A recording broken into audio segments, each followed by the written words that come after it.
I was first diagnosed with type 3, or what used to be called type 3. Now I think it's hypermobility type, Ehlers-Danlos syndrome. And then I had this fun episode where my lung tried to murder me in the stomach, and I had a genetic test and found out that I am a VEDS patient. So originally, I was diagnosed with what I believe they call now as the classical type of EDS back when I was 8 years old. But it wasn't until my early 20s when I was 28 weeks pregnant and my colon ruptured.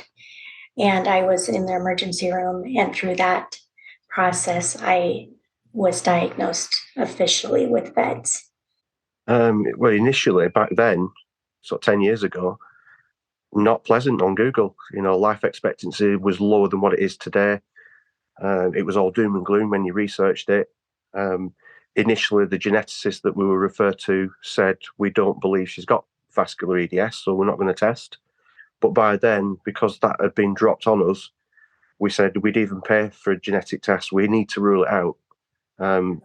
So they reluctantly referred us to the Sheffield clinic, who's the EDS National Diagnostic Service.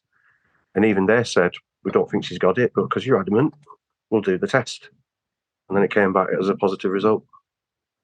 I mean, I have been reading about it, since Mandy had sent me the information on it, and it sounded so serious. And then when this professional, who's a geneticist, who specializes in genetic diseases, is like telling me and us this, I just thought I must be overreacting with all the stuff I'm reading.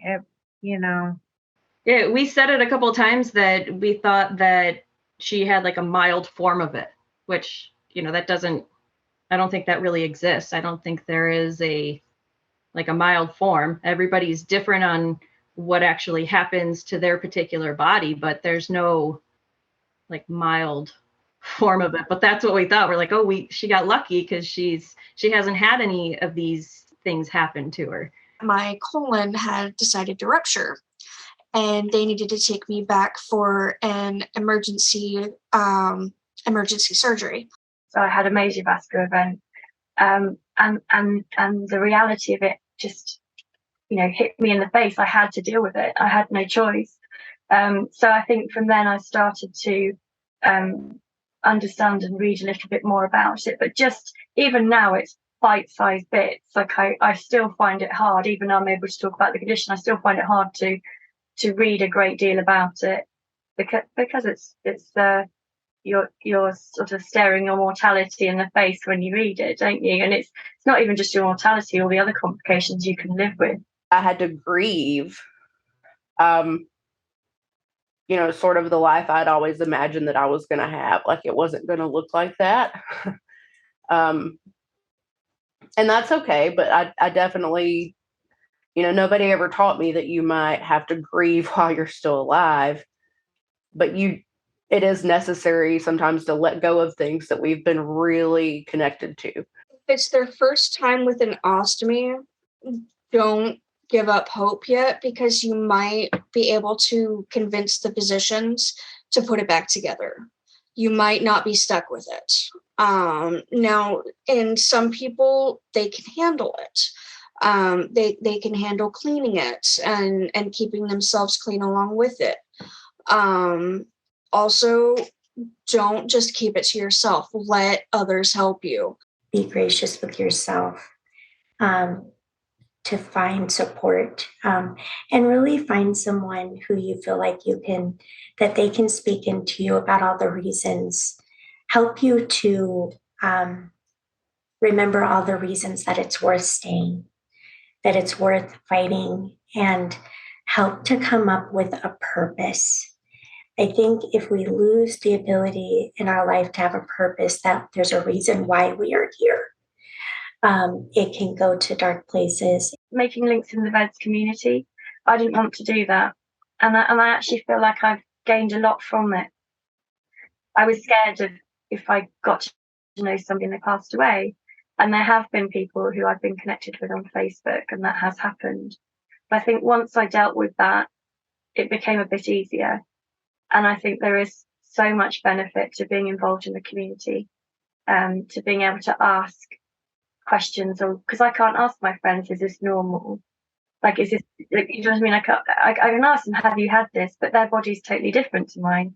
So to be able to ask other people and for them to understand, it does make a difference. Yeah. You know, you've got some organisations that are dealing with thousands of people with a condition, where we're not. We are globally very small.